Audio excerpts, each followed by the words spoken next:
automobile because it would move, mobile, but auto, you drove it yourself versus the train, which someone else drove. Okay, look fascinated in my office. Well, that's, second graders did better with fascination. So I just gave you a reference, most common prefixes, most common suffixes, which according to your standards, the students should know these by the end of third grade. And most common Greek and Latin roots, which could be introduced at the time of need. When you have a word like autobiography, you say, ooh, I'm going to teach auto. And that's just for reference. Then you're going to illustrate the word with some, everyone, some examples. Could be concrete, visual, or they could be verbal. And then you are going to ask questions to check their understanding. So, we have not brought children here, except the ones that were walking down the hall who were going to summer school. Not looking that excited. So it's kind of fun to see them. So we're going to watch a little vocabulary lesson being taught at www.explicitInstruction.com. There's vocabulary in kindergarten, in the first grade, in third grade, and fifth grade, and in sixth grade. And we will be putting up the lesson I did on polynomials before the summer is out. So there'll be a high school lesson on that. But this lesson, we didn't check the audio, but I think it's good, is a lesson that I taught in Wichita to fourth graders. And their population, I know you have some English language learners. Wichita has 63% of the kids are Spanish speakers, which is kind of interesting. Kansas actually will have more minority, will be one of the first states to have more minority than majority Caucasians, which we don't really think of that, but it's because of the industries there. So we're going to watch a little bit and stop, and I want you to look for that strategy, that routine, where I first introduce the words, what, everyone? Okay, this is a review. They'll have to stay after. First we introduce the pronunciation, then we introduce the meaning, and we illustrate it with some examples. Then we ask questions to check their understanding one more time. First we introduce the pronunciation, then we introduce the meaning, then we illustrate it with some examples. Then we check their understanding. There's a useful thing that just happened though. We've gone over that a few times, then I asked it. And but sometimes we put that blame on children, and it was all blame on me because I didn't have you rehearse it enough before I checked your understanding. And it was so, when that happens, when everybody doesn't get it, it is you. So it was good for it to happen. All right, so we're going to look for that routine. And I see one little tiny challenge. For some reason it's weird yet.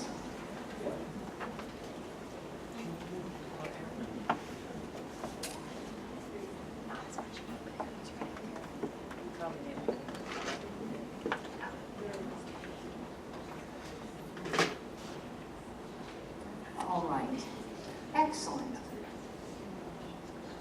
So you're getting prepared for reading a new passage next week. I think a tech person around to turn that up a bit. Put your microphone, please. Anybody know how? Yay.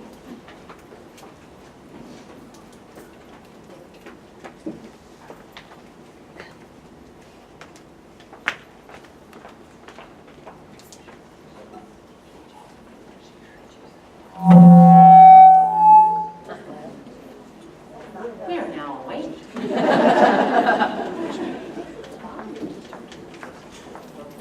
Try it.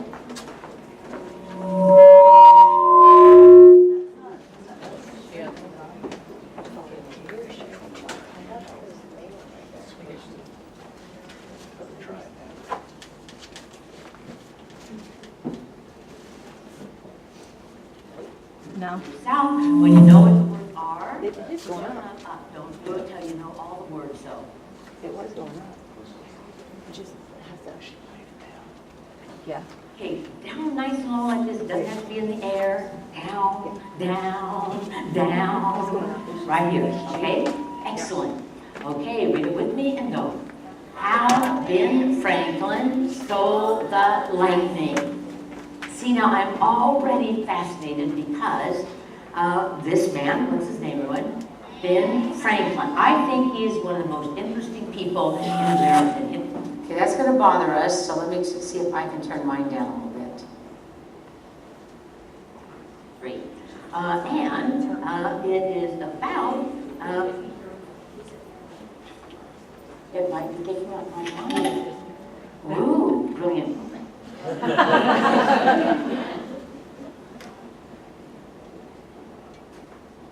How he captured the what, everyone? The lightning. So, we're going to learn words, and we're going to learn a bunch about Ben Franklin today, too.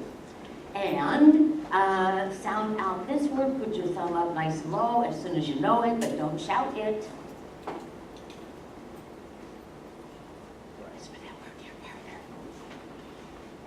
And the word is? Yes, and part of speech is a, so this is an action word. I invent something. And we're going to read this together. Keep your voice with mine. If you invent something, such as a machine or a process, you are the first person to think of it or make it.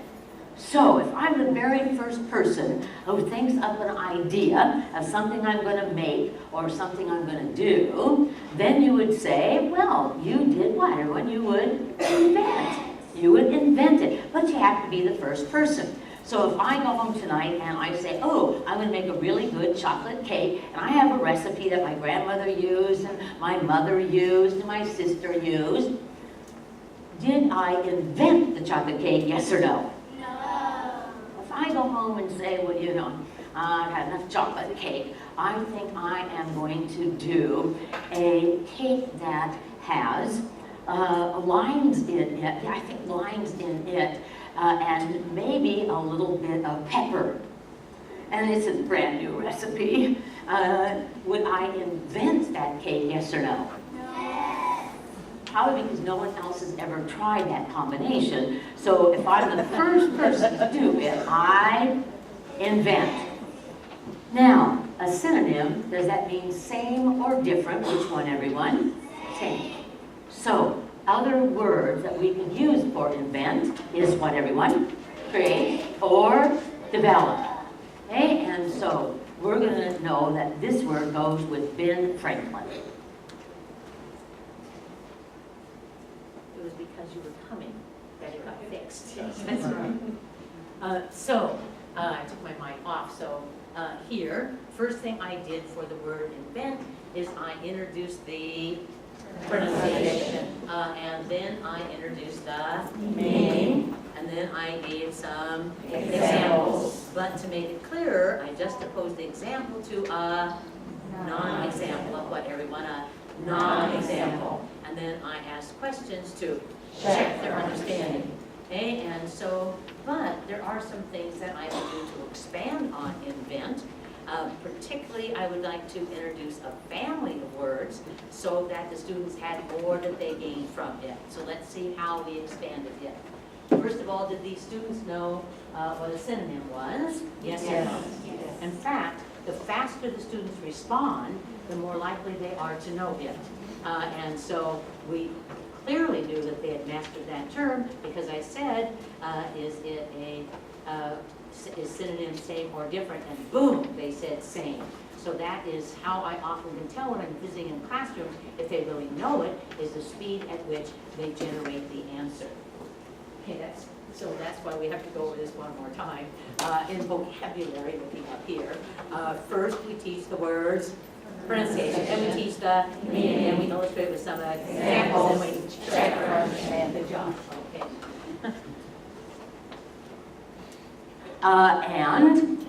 Read the sentence with me and go. Ben Franklin invented the Franklin stove. So it was a stove that was in your home. Now, do you think this is in modern times today? Yes or no? Well, he lived way back, but it was used to warm houses in the winter. But he invented other things. Read it with me. Ben Franklin invented this musical instrument. And so I've never seen this one in person. And I am so curious now because there were symphonies, musical, that were written to use this instrument. But no one plays it now, but it's sure interesting. Well, here are some words that go with invent. And get ready to echo read the word. Invent. Invented. Inventions. Inventions. I'm going to make something new. It's going to be a what, everyone? Invention. And if I did it, I would be the inventor. So all of those words have the word invent in it because they're all relatives of the word and have similar meanings. Let's just echo read it one more time. Invent. Invented. Inventions. Inventor. I'm going to read when I stop. Say the next word. Would you like to something been and born in 1706 that many one of his was the Franklin. Ben Franklin is a very famous, and there is one of the pictures that we have of him. He was painted a number of times in his life, and probably not with the flame behind him. Irrelevant. Now, we learn that he can do so many things. And there are a whole bunch of words for whom, everyone? Ben Franklin. Now, some of them in what letters, everyone? C-I-A-N. Okay? So get ready. Ben Franklin played, my turn. Ben Franklin played music. He was a musician. He worked with electricity. He was an electrician. Excellent. Now, he was also involved in politics. He was a politician. So, well, when we see these letters at the end of the word, it's often referring to a person. So he was a what, everyone? A musician. He was an electrician. He was a politician. But that's not all. Okay. We would continue, but because of our time, we are not. And so go back to your PowerPoint. I was going to keep on going by request by the math teacher here. But we just didn't get to it. And everybody who's a non-mathematician, be happy.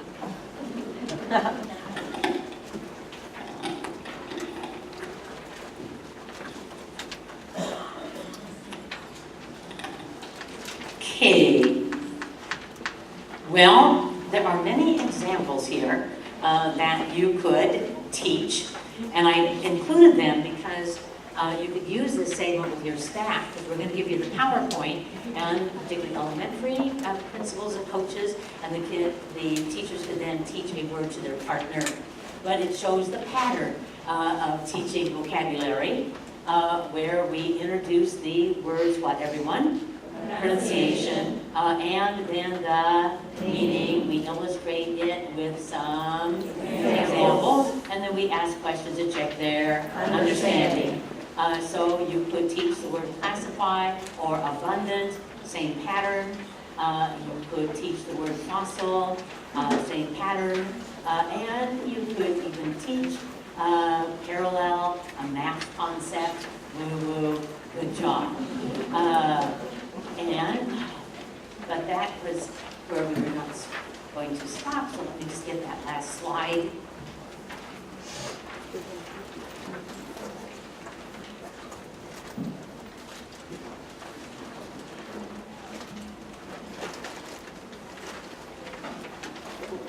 So, it has been a total delight, absolute delight. I wish I had like 4 days with you, because the amount of background knowledge that you have makes you so ripe for including more and more of this in your school site, and it really has been a total delight. And now I'm going to go back to Portland, Oregon, where we have no humidity. And